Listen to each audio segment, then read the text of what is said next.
Howdy folks, welcome to MELBA'S. We've been here for just over 21 years. It was an old cheese factory built back in 1937. My wife Jo and I came here in 1990 when the place had been empty for 14 years. Birds and sheep used to wander through the place. We've done a fair bit of work and we've had a few people through the door. Currently we reckon we get about 150 to 180,000 people through the door each year. So must be doing something right. Come on in, let's have a look.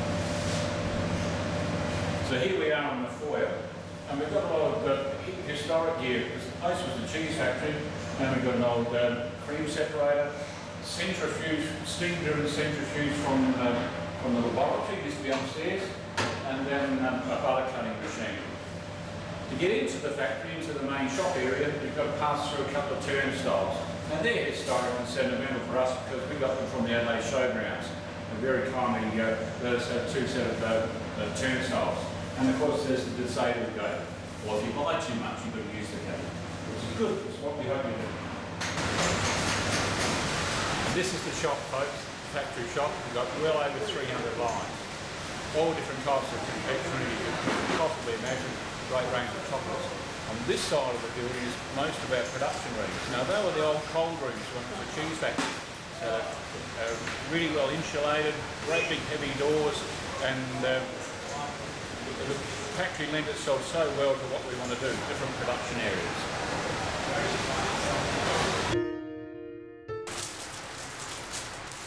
And this is the packing room. This is one of the production rooms, and in here we do a huge amount of hand packing.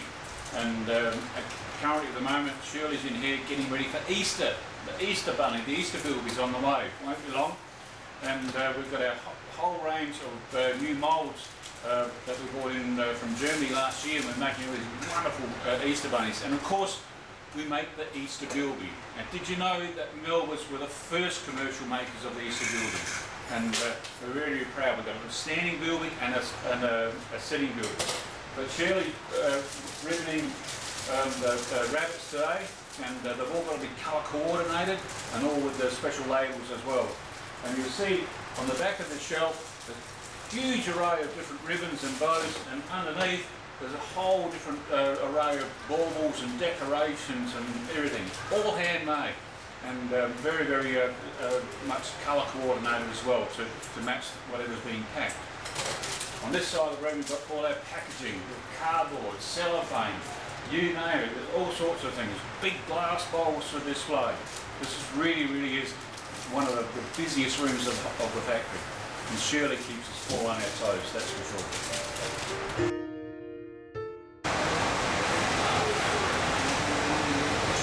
Folks, this is the panning room.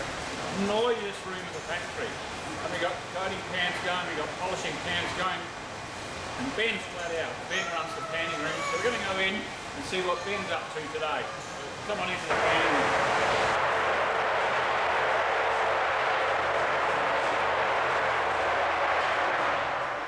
Hey Ben, what do you got on the go today, mate?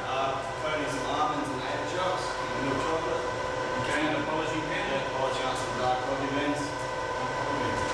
Well, here in the panning room, anything that's sort of made that is small and round is usually done in a coating pan.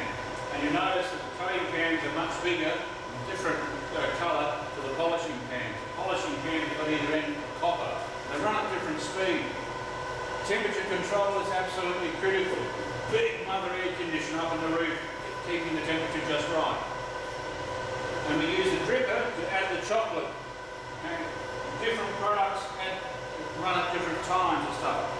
Panning is an art form. Ben is a guru at panning. I tell you, this job is not easy to learn. Ben is a master at it. So he's a great guy, very hard working, doing all sorts of other stuff as well. We start off with a small product, with the dripper, slowly. The coffee beans take 3 days just to get coated. Okay? So we can slowly come up. We've got a very, very small panning line here. And other companies have huge big ones and much more modern techniques. Things have actually changed. But MELBA'S is historic. We like to do things the traditional way and hands-on. So I think it's time to leave Ben, let him get back to it, so I'm sure he'll be keen to keep on with his arm, he go chop some coffee beans. Thanks, Bernard.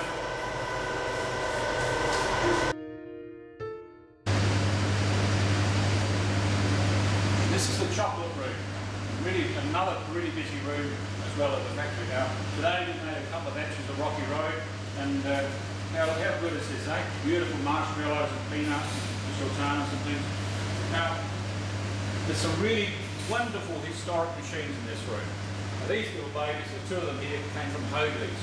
Now, Hoadley's is a very famous Australian confectionery company. Hoadley's were the people that first made violet crumble. And I'm told somewhere, I'm pretty sure it's correct, that Mrs. Hoadley's name was, guess what? Violet. So the honeycomb with chocolate on it, things like that, violet crumble, works for me. So these machines would have been built around about the 1930s and were made for their egg moulding line down in Carrington Street. And I literally saved them from the scrapping. And we've had them now for 30 plus years. So it was in 1980 I managed to get two of these machines. This is the chocolate room, all manner of things happen in this room. We're down the throat. This is the toffee room. It's misleading the name really to produce so many things in here. We certainly do make a lot of toffee products. The big gas cookers at the back of the room, beautiful big copper bowl. We cook up our boiled lines. Today we've been making some licorice blocks, and we do a whole range of things in this room.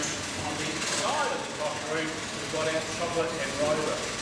And then, just walked out of the candy room over here, that we've been called over, enrolling some snakes, jelly snakes. So we've got some chocolate snakes coming through the enroller. Now the enroller is a machine that enrolls things in liquid chocolate.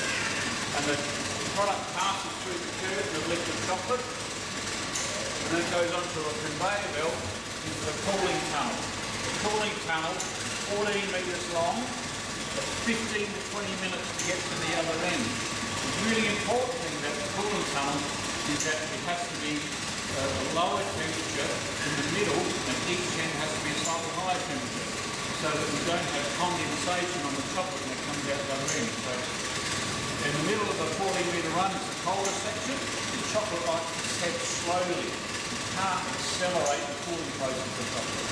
So because it's crystallising the status of chocolate. So it runs through slowly, comes out the other end. Now, over here we've got a batch of licorice blocks that we made earlier today, and they're just waiting to be broken up. And you can see all the sheets of licorice blocks just sitting there waiting to be broken up and put through the flow wrapper. Way over in the corner of the room is Jodie. Now Jodie's a uni student, yep, she heard me say her name, and she's operating the packing machine. So let's go over and see how a packing machine operates. And this is the packing machine, the vertical packing machine. Now, before we bought this, we were going to buy a fully automated line, and we learned very quickly that because we've got such a wide variety of products, a fully automated line was not good for us because of the downtime in changing it over. So we've gone to a semi-automated system, which is really good for uni students like Jodie.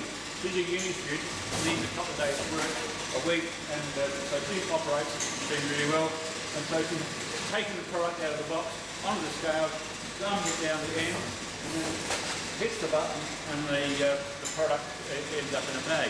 So this is a form, fill, and seal line. So it forms the bag, Jodie fills the bag, and then it seals it. And it comes out with all the legal requirements of what the product is, of course our logo, and then on the back, all the technical stuff, all the legal stuff is on the back, all really nice and neat. So Jodie, what are you up to today? Red frogs. Red frogs. Do you reckon I could have one? Oh, okay, thanks very much.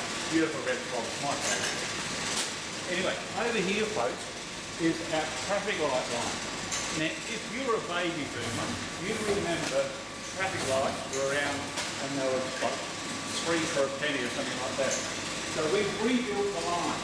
We bought this machine years ago and rebuilt it, and then we've rebuilt it again. And then last year we had all this part here rebuilt, or built from new, I should say, and with that new bottling line. A lot of spent a lot of time, a lot of work gone into this one, but I can tell you very proudly, traffic lights are back. Traffic lights are back.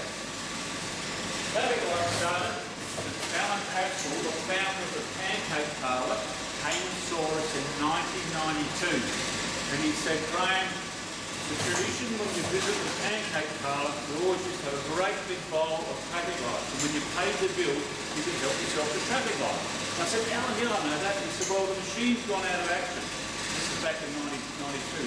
He said, if we find the machine, will you repair it, and we'll give you a contact to supply it? Oh, no problem. And that was the start of the Toffee Room for us. The traffic light was the first line we started making back in 93. 2 weeks later, he found the machinery, and about a month later, we had it over here, and within 2 months, we had the switch wrapper up and running. We look forward to showing you a bit more another time. So, folks, that's a quick look at MELBA'S Chocolate Factory. We look forward to seeing you here sometime. Chocolate Factory's open 7 days a week. It's only 2 days of the year that we're closed, Christmas Day and Boxing Day. Remember, it's free entry. We have 3 samples in each of the production areas, folks.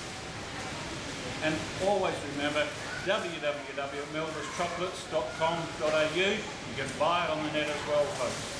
And don't forget Facebook as well, and the other social media sites are bloggers building and building and building. And yes, you'll see us on YouTube as well, folks. So thanks. Look forward to seeing you soon. Head to the Adelaide Hills, folks.